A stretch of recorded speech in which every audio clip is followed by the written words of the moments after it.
Dios tiene para todos nosotros. Que Dios los bendiga.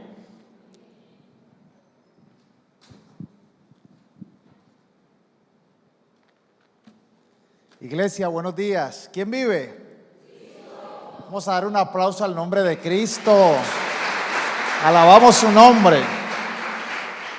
Un detalle adicional. El próximo domingo vamos a estar físicamente en el auditorio. El servicio se va a hacer ahí en el auditorio. ¿Qué les parece? Vamos a dar una acción de gracias a Dios por eso. Así que véngase en plan, de pronto allá arriba no va a ser el frito que hace aquí abajo. Todavía hay cosas por hacer.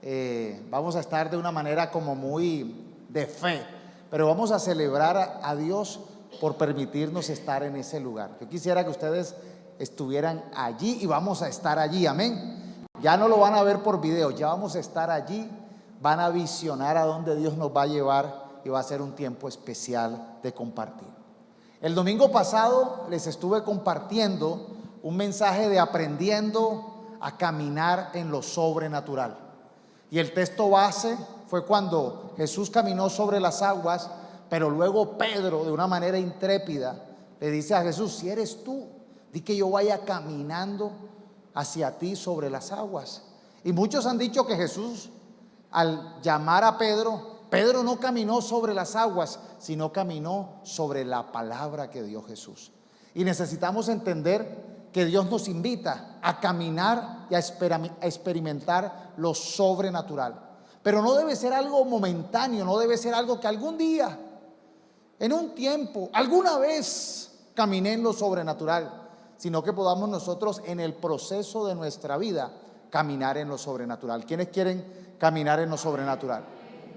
Hoy la enseñanza se llama: los buenos procesos anteceden la victoria.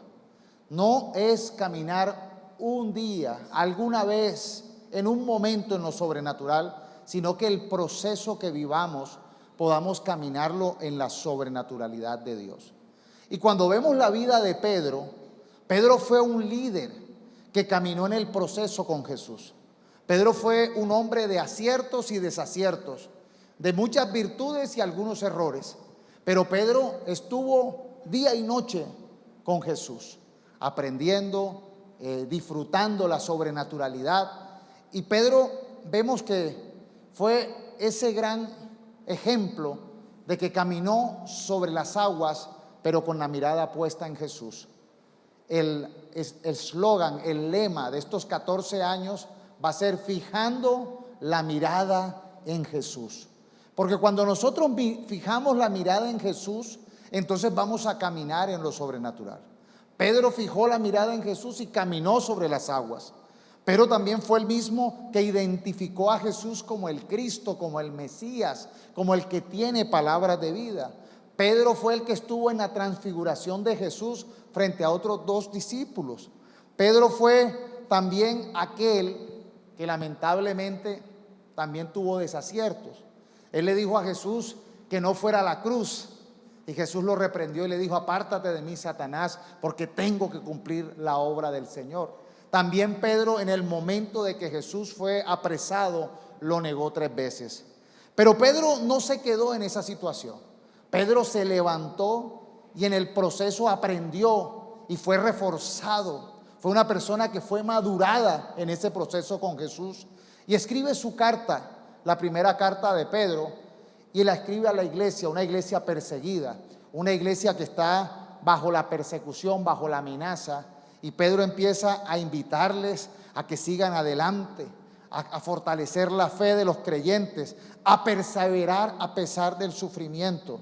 Y entonces aquí ya no vemos a un Pedro impetuoso, a veces bueno, a veces regular. Ahora vemos a un Pedro que emocionalmente ha madurado, a un Pedro que en el proceso desarrolló el carácter de Cristo y lleno del Espíritu Santo está guiado por aciertos.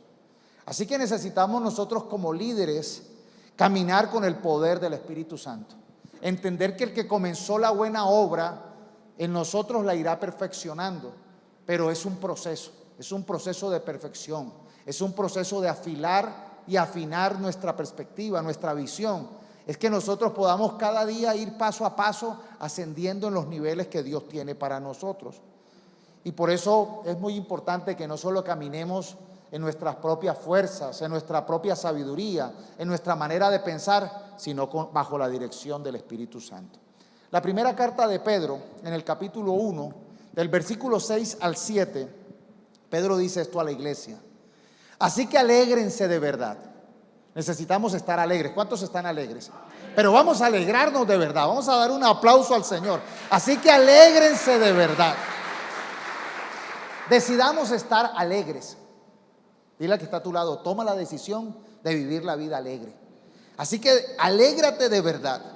Les espera una alegría inmensa, aunque tienen que soportar muchas pruebas por un tiempo breve. Estas pruebas demostrarán que su fe es auténtica. Está siendo probada de la misma manera que el fuego prueba y purifica el oro. Aunque la fe de ustedes es mucho más preciosa que el mismo oro, entonces su fe, al permanecer firme en tantas pruebas, les traerá mucha alabanza, gloria y honra en el día que Jesucristo sea revelado a todo el mundo. Es importante entender lo siguiente: las bendiciones de Dios no llegarán si no pasamos por los procesos. Las bendiciones de Dios no llegarán si no pasamos por los procesos. Porque cuando uno no pasa por los procesos no tiene la capacidad de aferrar, de sostener la bendición, sino que a veces la bendición se filtra entre los dedos cuando nosotros no pasamos el proceso con Dios. Y cuando vemos la palabra proceso, la definición de proceso significa procesamiento. Un proceso es un procesamiento. Diga, procesamiento. O conjunto de operaciones a que se somete una cosa para elaborarla o transformarla. El proceso es el procedimiento de transformación. Y así nosotros necesitamos entonces entender que la analogía que hace Pedro es la del oro, que está en un proceso de purificación. Históricamente es conocido a nivel de las herramientas antiguas de Japón, la espada katana. Las katanas son espadas que tienen unas características particulares únicas. Es más, hay muchos científicos estudiando cómo fue el proceso de elaboración de estas espadas japonesas. Estas espadas japonesas eran tomados de metal. El metal es llevado a altas temperaturas, luego lo metían en carbón y como que el carbón le añadía una transformación molecular al hierro, al acero o al metal que estaban usando. Luego lo metían otra vez, lo enfriaban en aceite, volvían a hacer un procedimiento, y ese procedimiento, sin tener microscopio, sin tener de pronto los conocimientos tecnológicos que tenemos hoy, llevó a esa cultura a hacer unas herramientas, unas katanas, unas espadas que eran livianas, pero eran muy fuertes y que desarrollaban un filo que no se perdía fácilmente. Entonces, en la cultura japonesa, la elaboración de una espada era un proceso arduo, era un proceso demorado, era un proceso que requería hacer el paso a paso. Varias veces tenían que calentarla, varias veces tenían que darles con el martillo, varias veces tenían que darle la forma, varias veces tenían que enfriarlas, que meterla en la ceniza y luego seguir con esta dinámica del proceso hasta elaborar una espada perfecta. Estas espadas eran livianas, eran afiladas, eran muy, pero muy resistentes. Y realmente eso es lo que muestra lo que es el proceso, la calidad del proceso. Usted puede ir aquí en Medellín a algunos almacenes de miscelánea, de juguetería, que usted ve una katana, pero eso es una imitación. Usted coge una katana de esas y usted medio le da un golpe y se parte. No tiene el filo suficiente, no es la herramienta que fue basada, que fue soportada a un procedimiento largo, tedioso, pero muy bien pensado. Así que si nosotros queremos alcanzar la victoria, no podemos menospreciar el proceso. Y aunque el proceso de pronto, si nosotros nos ponemos en el papel de que somos ese metal, entonces nos va a doler el golpe del martillo, nos va a doler el calentar del fuego, nos va a incomodar ese cambio de temperatura que hacía que se templara más el metal cuando lo pasaban al frío. Y realmente es importante que aunque nos duela, que aunque nos incomode, el proceso es necesario. ¿A quién le gusta ser procesado? ¿A quién le gusta tener que pasar por caminos difíciles? La respuesta es sencilla: a nadie. Pero necesitamos entender la importancia de estos procesos. Debemos pasar por estos procesos para ser fuertes, para tener templanza, para que la bendición permanezca. A veces vemos que hay personas que logran bendiciones sin procesos y eso se cae, eso se desvanece. ¿Usted ha escuchado ese refrán que dice: ¿quieres conocer realmente a alguien? Dale poder, dale riqueza, dale fama y sabrás de qué está hecho, sabrás quién es. Las personas que pasan por el proceso, entonces son personas humildes, son personas que no se llenan de vanagloria, pero hay personas que la riqueza los daña, no tienen la estructura, no tienen la formación para tener riqueza, no tienen la estructura ni la formación ni el corazón para tener poder, no tienen la estructura ni la formación para tener fama. Entonces usted ve, cuando esas personas se enriquecen o tienen poder, usted ve la carencia de carácter. Pero el proceso nos ayuda a que vivamos humildes, a que entendamos lo que cuesta, a que valoremos esas bendiciones y no nos quedemos solamente en la fantasía de la bendición, sino que cada vez nos parezcamos más a aquel que nos bendice. Los verdaderos creyentes adoran al Dios de la bendición, al Dios Jireh, nombre en hebreo que se refiere al Dios que bendice, al Dios que suple, y no se quedan adorando la bendición.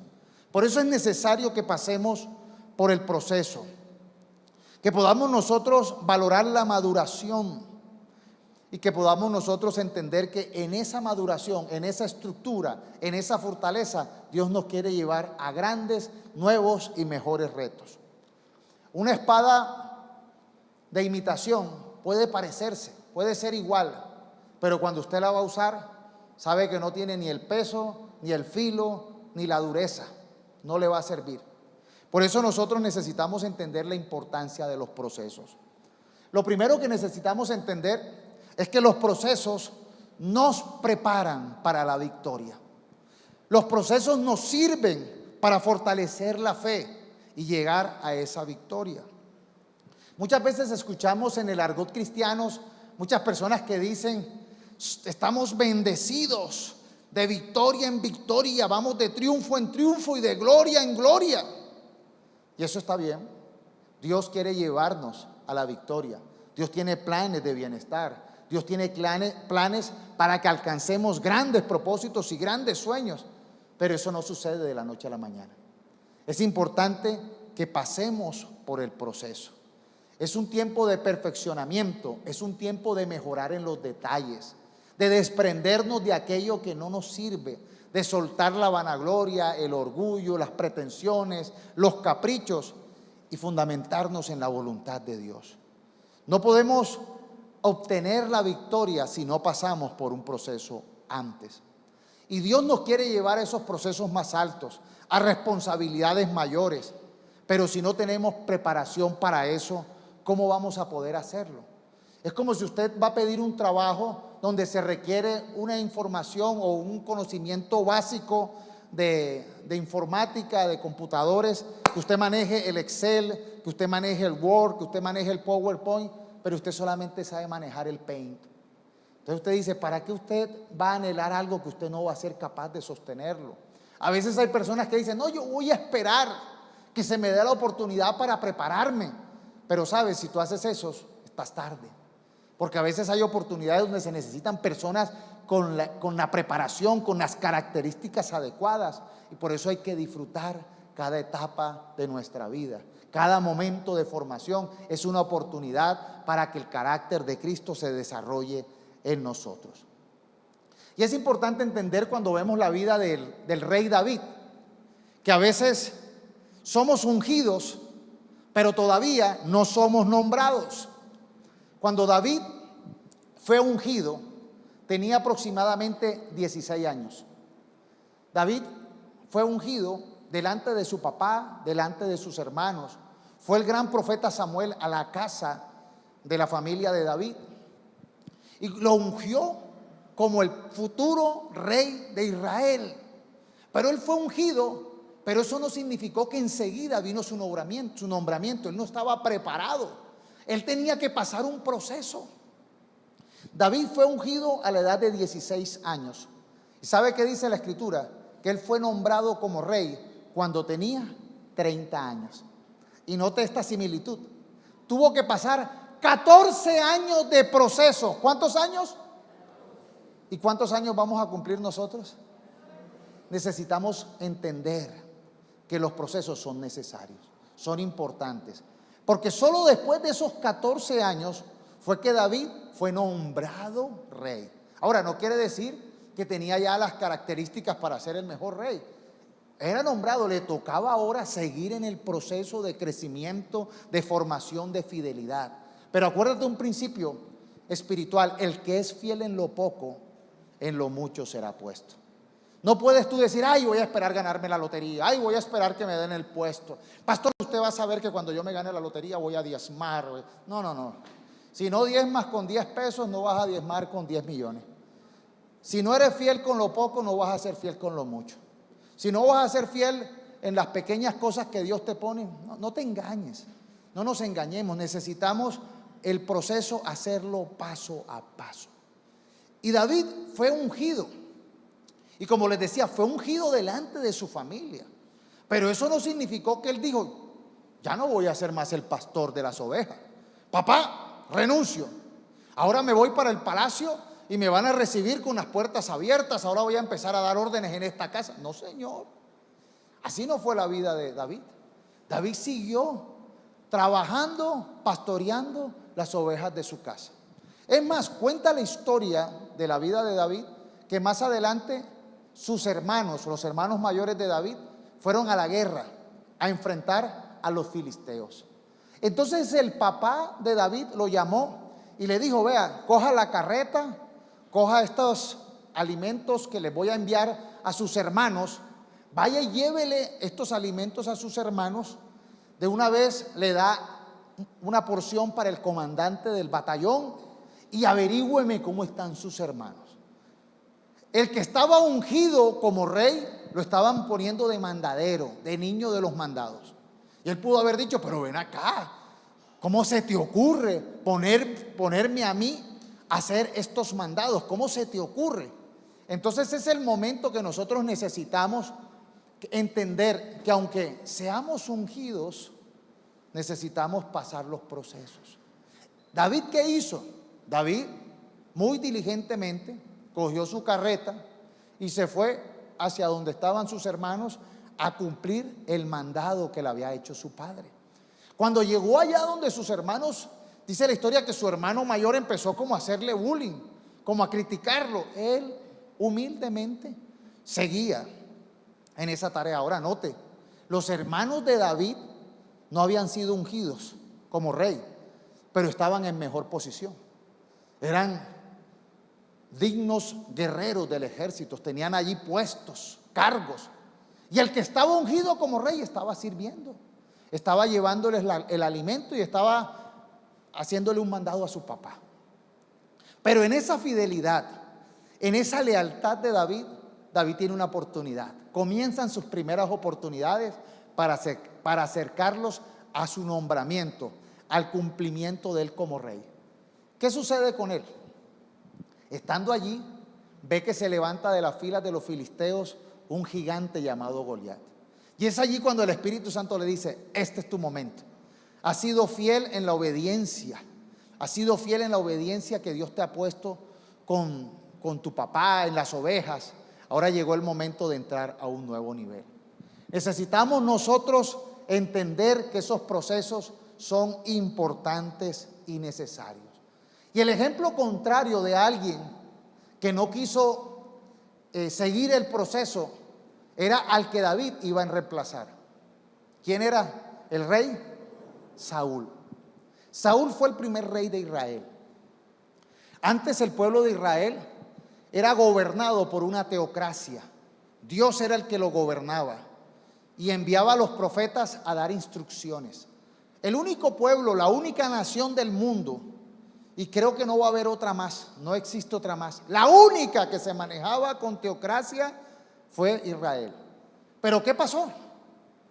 La gente, los israelitas, empezaron a ver a las naciones a su alrededor y empezaron a ver que las naciones a su alrededor tenían un rey.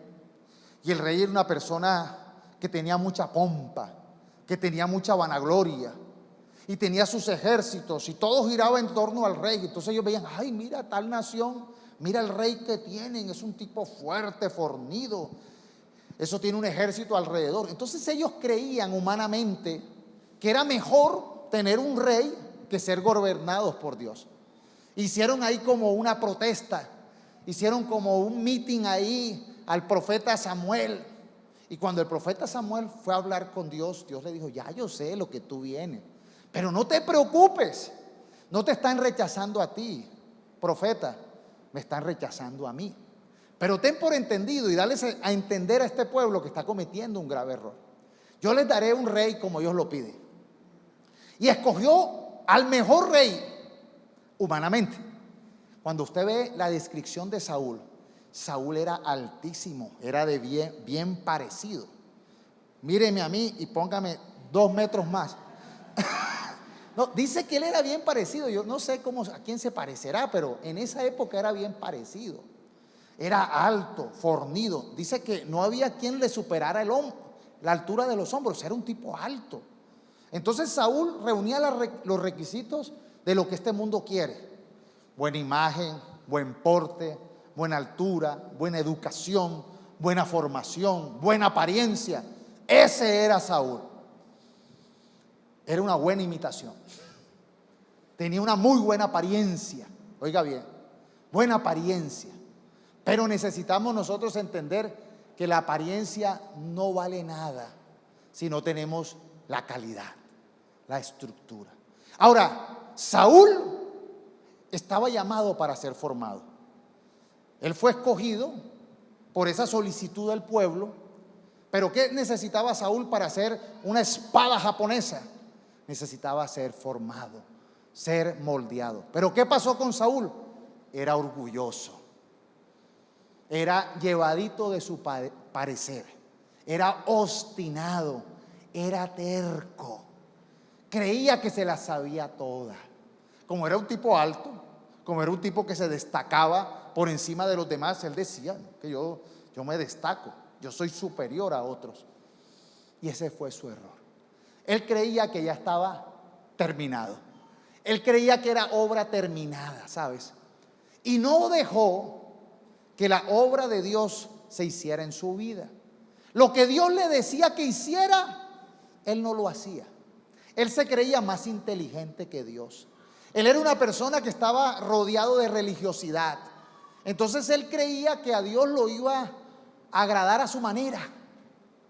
Ay, no, pero yo doy ofrendas, pero yo hago sacrificios a Dios. Y él creía que con esas cosas superficiales a Dios lo tenía contento. Acuérdate que hay una característica que hay que tener cuidado, y es que a Dios no lo podemos honrar de lengua para afuera. Los profetas dicen, Dios le dice al pueblo a través de los profetas: este pueblo me honra de labios, pero su corazón está lejos de mí. El corazón no tiene calidad, no tiene el proceso. Saúl se resistió a seguir el proceso. Y vemos en el primer libro de Samuel, capítulo 15, que cuando Dios le dio una orden a Saúl, el rey, a través del profeta Samuel, él no hizo como Dios dijo. Él hizo como a él le parecía. Él quería pensar mejor que Dios. Y por eso es que muchas veces los procesos se abortan, porque Dios te dice, es por este camino. No, pero por este es más fácil, pero por este es más corto, pero por aquí hay un atajo. No, ese era Saúl. Y entonces Samuel le dice a Saúl: ¿crees que al Señor le gustan tus holocaustos y ofrendas más que la obediencia a su palabra? La respuesta es no. Hay gente que cree, no, pero ya vine a la iglesia, no, pero ya di un diezmo, no, pero ya aporté, no, pero ven acá, realmente Dios está cambiando tu corazón. Ahora, esta es una pregunta para mí y para todos ustedes. Dios está cambiando mi corazón. ¿Estamos obedeciendo a la palabra? Y le dice, entiende que obedecer al Señor es mejor que ofrecerle sacrificios. Oiga bien, y que escucharlo con atención es mejor que ofrecer la grasa de los carneros. Ser rebelde es lo mismo que practicar la adivinación o la hechicería. La rebeldía es igual a ser casi un brujo. Dice, y ser obstinado, terco, llevadito de tu parecer, es lo mismo que ser un idólatra, puesto que tú no tomaste en cuenta lo que el Señor te ordenó, tampoco Él te toma en cuenta como rey de Israel. Y ahí vemos el fracaso. Ahora, Saúl fue ungido, David también fue ungido. Vemos aquí dos reyes que fueron llamados para hacer una buena obra. Oiga bien, y aquí es importante que entendamos, porque es que a veces hay gente que dice, no, es que él estaba predestinado para el fracaso. Dios no nos predestina para el fracaso, Dios nos predestina para la salvación, para la victoria. Pero necesitamos nosotros asumir la responsabilidad de vivir el proceso, de asumir, yo voy a obedecer, yo voy a hacer caso, yo voy a seguir la instrucción. Saúl no quiso hacer caso. Saúl era obstinado, terco, rebelde. No sé si usted ha tratado de enseñarle a un terco. No sé si usted le ha tocado explicarle algo a un rebelde, a un terco. Vea, el Señor dijo, con este no voy a poder. No se deja. Hay una metáfora que está en el libro de Jeremías. Dios le dice al profeta Jeremías, ve a la casa del alfarero que te voy a hablar. Jeremías fue a la casa del alfarero y vio al alfarero allí con un pedazo de barro dándole forma. Usted ha visto que ellos tienen como algo que gira y empieza. Y vio que estaba haciendo un jarrón, pero dice que el jarrón se echó a perder. No era maleable el barro, no daba la forma que quería hacer. Se resistía el barro a tomar la forma que quería darle el alfarero. ¿Qué hizo? Deshizo eso, volvió y tomó otro barro más maleable e hizo una obra mejor. Y con esto le dice, dile eso al pueblo de Israel.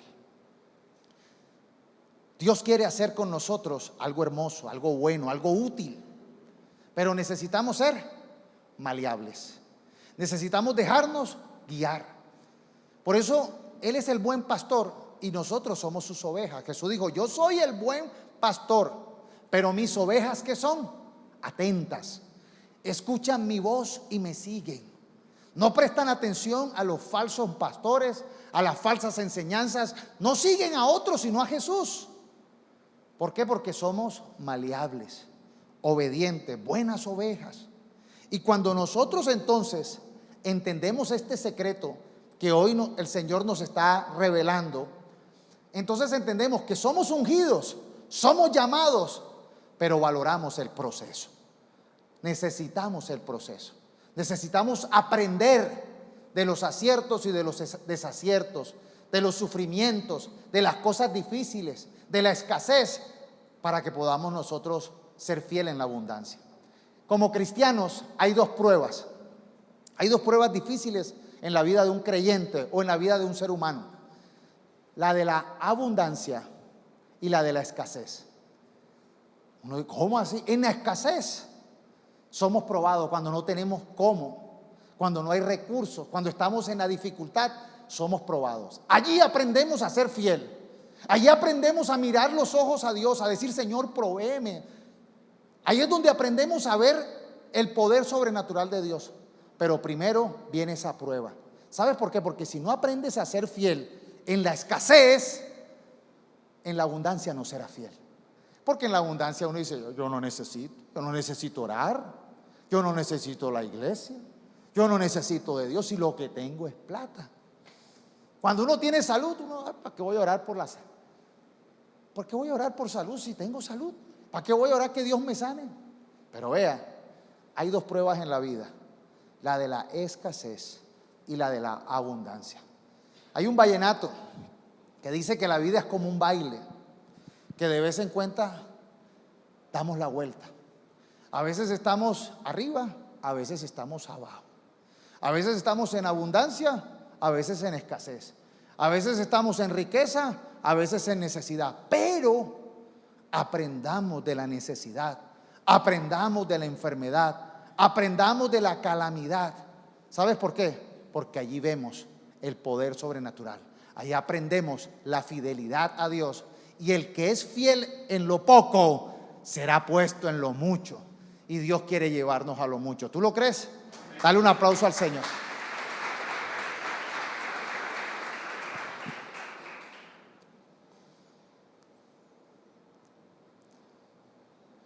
Lo segundo es que los procesos son oportunidades para ser formados. En el proceso somos formados. Y muchas veces los procesos nos incomodan, nos cambian. El proceso es una transformación. Yo recuerdo cuando Silvia estuvo embarazada de mis 2 hijos. Los primeros 3 meses, ella empezó a tener un comportamiento incómodo. Ganas de vomitar, náuseas. Ella sentía como cansancio, pesadez. A veces algunos alimentos no los podía, los rechazaba. Fuimos al médico pensando que estaba enferma.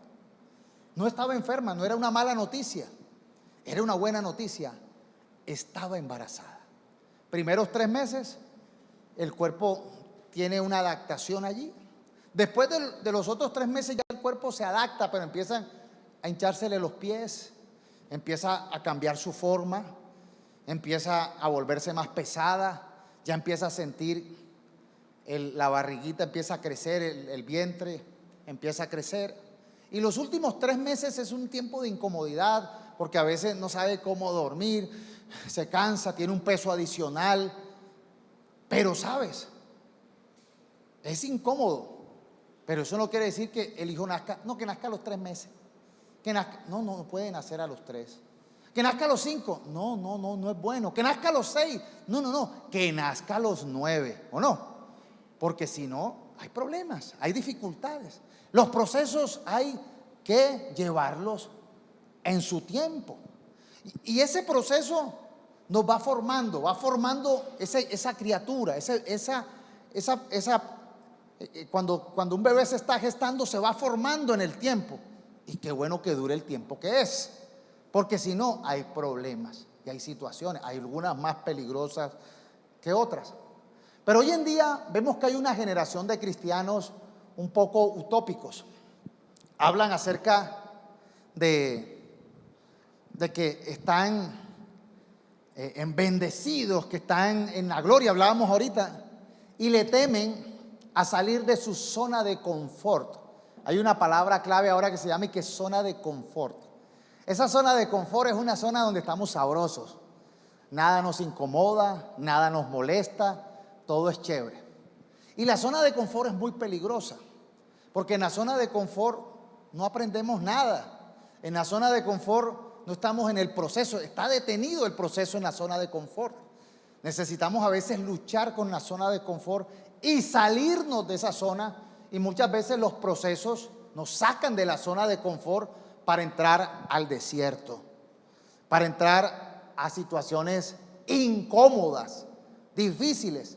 Entonces, cuando usted sienta que está en una zona de pronto que no es de confort, sino que usted está incómodo, que usted está bajo presión, que usted está como pasando un desierto, no lo mire como que, ay, Dios me está castigando, qué mal hizo, ¿no?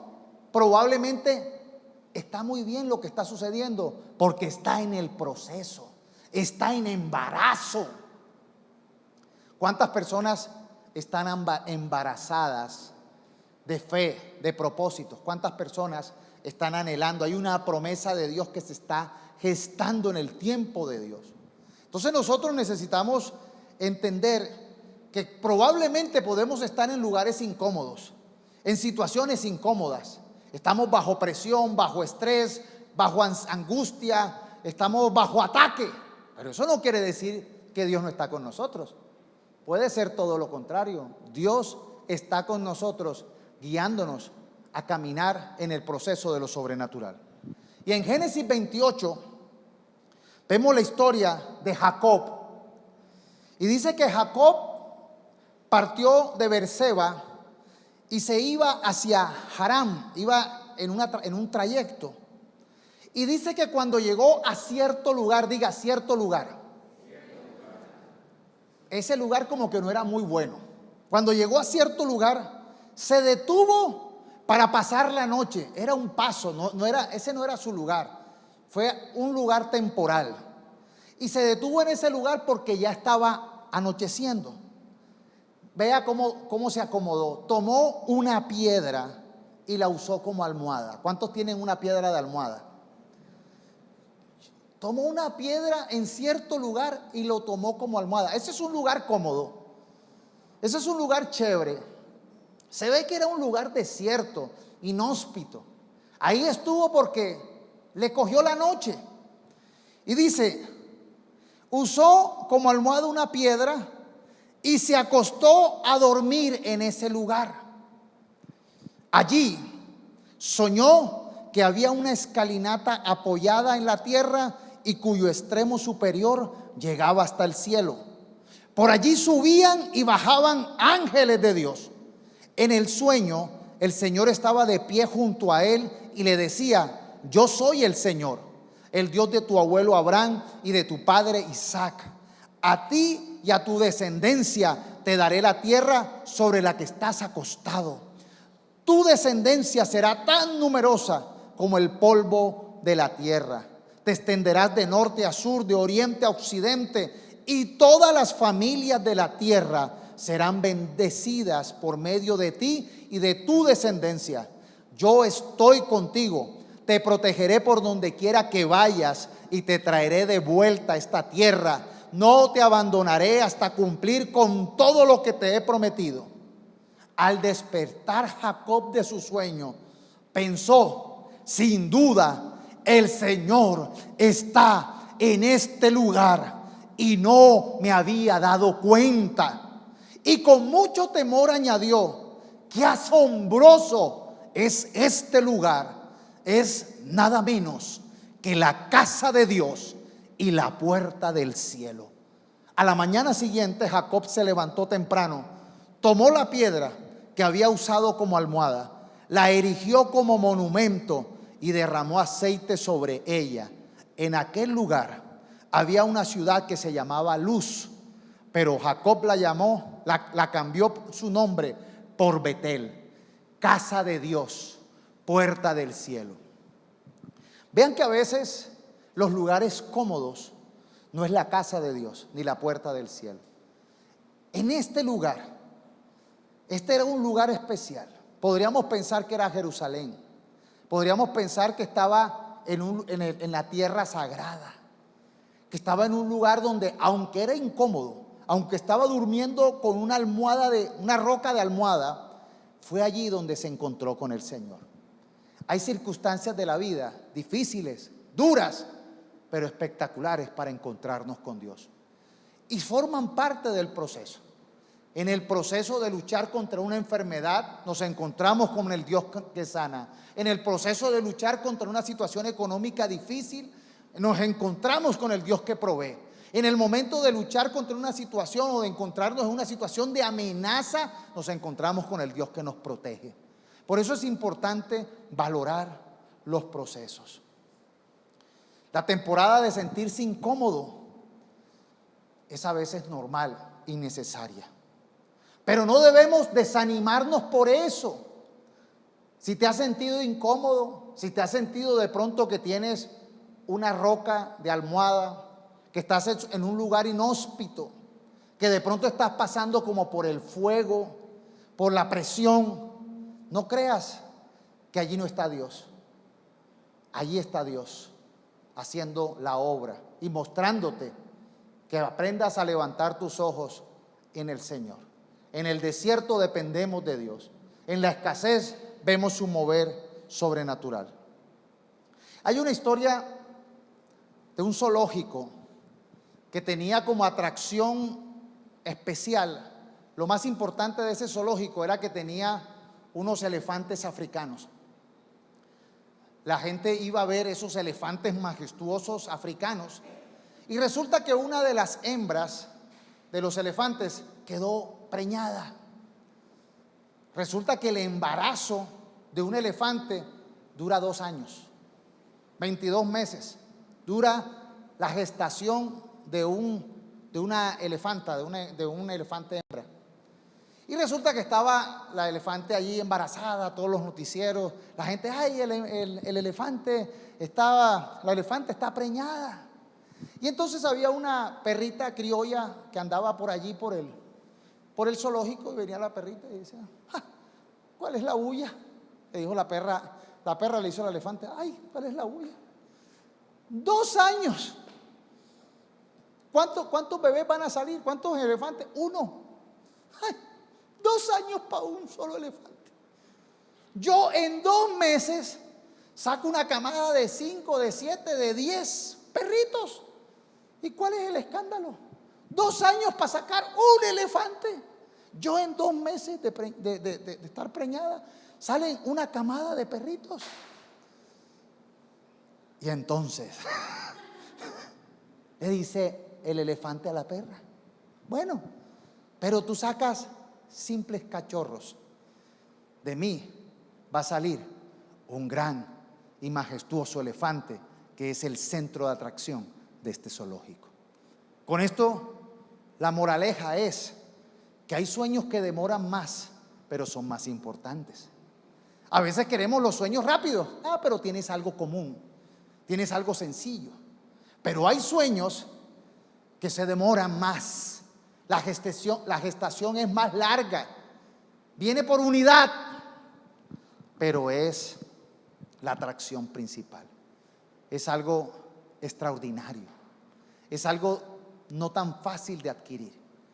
Así que no te lamentes porque de pronto ves a tu alrededor personas que logran rápidos procesos, crecimientos grandes, multiplicación grande. La calidad no se improvisa. Y cada quien tiene un proceso, cada quien tiene una promesa, cada quien tiene una labor importante. No menosprecies, no te compares. Dios tiene algo importante para tu vida, pero permanece firme, con la mejor actitud. Frente a los procesos hay que tener una actitud de voy a aprender la lección. Dios me quiere enseñar algo. A veces hay gente que llega a trauma. Ay, pastor, usted viera cómo me han tratado. Usted viera lo duro que me fue, lo difícil que ha sido mi vida. Y están llenos de resentimiento. Aprende la lección. Aprende, toma eso con la perspectiva correcta. Eso no es para destruirte, eso es para bien. Y lo tercero y último es que Dios nos acompaña en todos los procesos. Muchas personas a veces piensan que Dios se encuentra solamente cuando te llega el sueño, cuando te dan la profecía. Hay gente que llega y le da gracias a Dios cuando llega a la iglesia y entonces te dice, aparece un profeta y te dice, tú tendrás ese sueño. Aleluya, y estuvo Dios. Entonces el que quiere tener una familia, tendrás una familia. Ay, gloria a Dios. Tendrás una empresa, tendrás ese puesto, te conocerán muchos. Y uno, aleluya, aleluya, qué bendición. Y después cuando empieza el proceso, ay, Dios me abandonó. Qué difícil es hacer la empresa. Qué difícil es tener familia. Qué difícil es mantenerme en ese puesto, reunir las capacidades para tener ese cargo. Pero Dios está en la promesa y está en el proceso. Te está formando, te está enseñando. Algunos piensan que Dios se encuentra en la promesa y se encuentra al final cuando te llegó. Ay, qué bueno me llegó. No, en el proceso está Dios. En el proceso está Dios. ¿Y el ejemplo perfecto cuál es? ¿Quién me dice cuál es? El personaje en la iglesia, en la historia de la Biblia, que fue un soñador. Es José. José, Dios le dio unos sueños de grandeza. Él veía que había manojos de trigo, que todos reunían en su familia manojos de trigos, y los manojos de trigo de su familia se inclinaban hacia él. Y él contaba el sueño. Este va a llegar a ser rey, ¿qué? Va a estar por encima de nosotros. Muy bonito. Pero no, tuvieron envidia. Soñaba que las lunas, las estrellas, el sol también le hacían venia. Ay, ¿qué le está pasando? Gloria a Dios, Pero sabes, el proceso fue muy difícil. Pareciera que Dios lo hubiera abandonado, pero Dios estaba con él. Sus hermanos lo odiaron hasta más no poder. Lo envidiaron y lo odiaron, que quisieron matarlo. Sino que uno de ellos dijo: no, hombre, no lo matemos, vendámoslo. Y lo vendieron como esclavo. Pero dice la historia en Génesis 39, versículo 2: pero el Señor estaba con José, y éste prosperó en la casa del egipcio, su amo. Siendo esclavo, Dios estaba con él. Y su amo se dio cuenta de que el Señor estaba con él y lo hacía prosperar en todo lo que emprendía. De modo que José se ganó su buena voluntad y le servía, y su amo lo nombró mayordomo de su casa y dejó en sus manos todo lo que tenía. Gloria a Dios. El proceso fue duro, traumático, doloroso. Imagínense sus propios hermanos queriéndolo matar, el odio, el resentimiento de su propia familia, y después lo venden como esclavo. Él estuvo respirando la muerte en sus oídos de sus propios hermanos. Luego lo entregan como esclavo y llega a ser esclavo de un egipcio llamado Potifar, pero empieza a prosperar porque Dios estaba con él en el proceso. Yo no diría: gloria a Dios. Dios va a estar con nosotros en el proceso. Si nos toca, si perdemos el trabajo, Dios estará allí. Si nos traicionan, Dios estará allí. Si nos dan la espalda, Dios estará allí. Si gente empieza a hablar mal de ti, te odia, Dios estará allí. Estuvo con José, está con nosotros en el proceso. Está preparando, está formándote para que entiendas de dónde viene tu socorro, de dónde viene tu provisión. Más adelante, en ese mismo capítulo 39, cayó en la cárcel. Y uno diría: pero ¿cómo? Si ese es el hombre de Dios, ¿cómo es posible que un hombre llamado a ser rey caiga en la cárcel? Ya está bien con ser esclavo, ya era suficiente. Dice el versículo 21: pero el Señor estaba con él y le extendió su misericordia y le permitió ganarse la buena voluntad del jefe de la cárcel. Y así el jefe de la cárcel dejó en las manos de José el cuidado de todos los presos que había en aquella prisión. Todo lo que allí se hacía, lo hacía José. ¿Qué le estaba enseñando el Señor? A depender en Dios y también a ser una persona productiva, responsable. Le estaba enseñando responsabilidad, ser un buen mayordomo. Él era un buen mayordomo. Él administraba bien las cosas de su amo. Después administraba bien a los que caían en la desgracia de la cárcel. Él era el que administraba la cárcel. Un hombre lleno de compasión. Aprendió la compasión, aprendió la necesidad, aprendió a servir en todo momento. Sirvió con lo ajeno, sirvió con lo de los pobres presos. Era una persona, esas personas, como decía el Salmo, de manos diligentes. Todo lo hacía prosperar. Aprendió ese principio de ser diligente, de ser responsable, de ser fiel. Y entonces Esa fue la universidad que hizo que, como fue fiel cuando era esclavo, como fue fiel cuando estaba en la cárcel, fue fiel cuando era el segundo más importante del imperio de esa época, que eran los egipcios. Esa era la época donde los egipcios era el esplendor del momento, y él llegó a ser el más importante porque aprendió a ser fiel. ¿Ven lo importante del proceso? Él era la mejor espada que podía haberse creado, una espada maleable, una espada irrompible y una espada bien afilada. Y a veces las situaciones difíciles causan eso en nosotros. Para concluir, para terminar, la vida es de procesos. Llegamos a una meta y nos proyectamos a otras. Llegamos a un escalón y pensamos en el otro. Pero necesitamos entender que lo vamos a hacer fijando la mirada en Jesús. Dios nos ha dado una palabra para estos 14 años, que en septiembre vamos a comenzar a celebrar los 14 años de la iglesia. Y el lema es: fijemos la mirada en Jesús.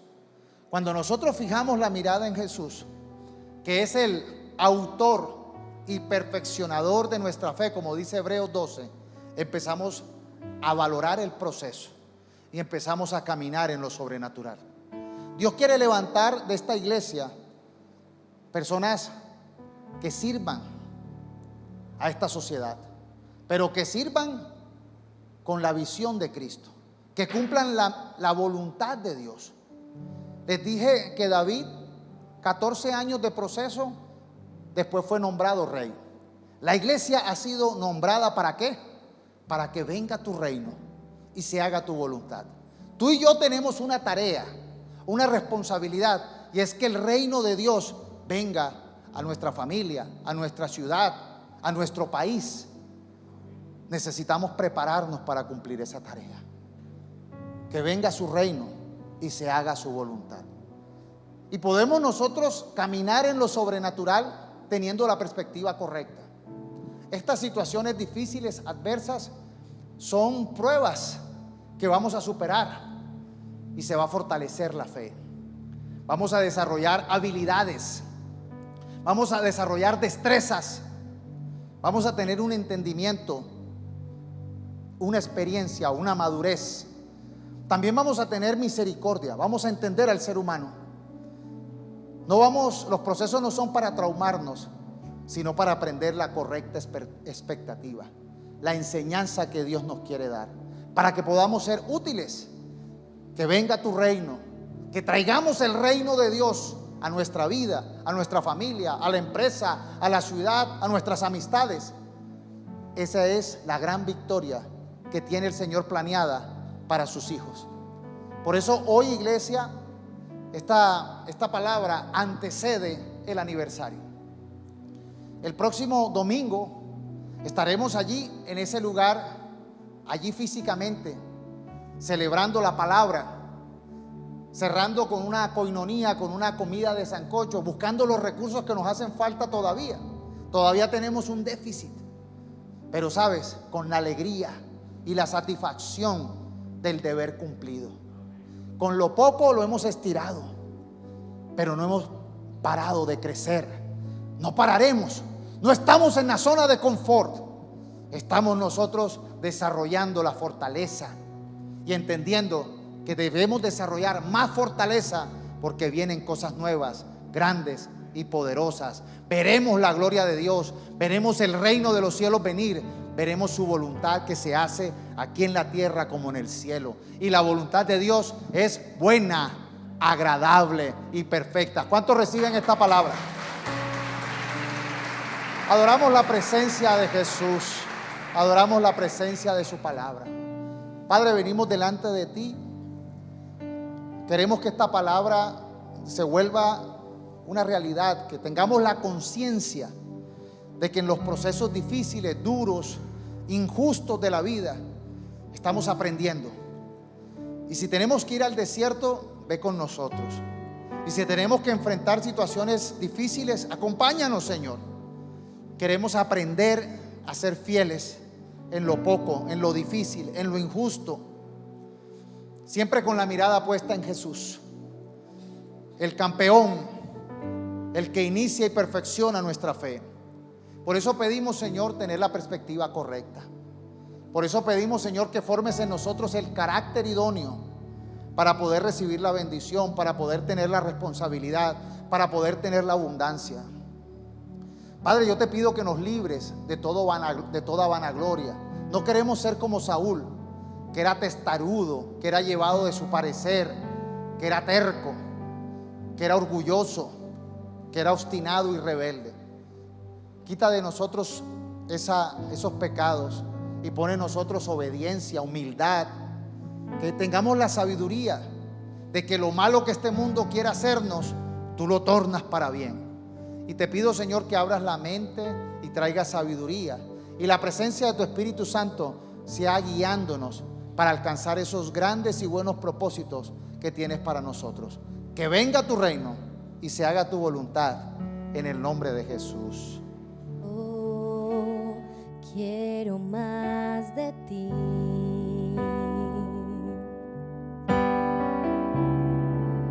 Y habitar en tu presencia. Menguar para que crezcas tú. Y cada día ser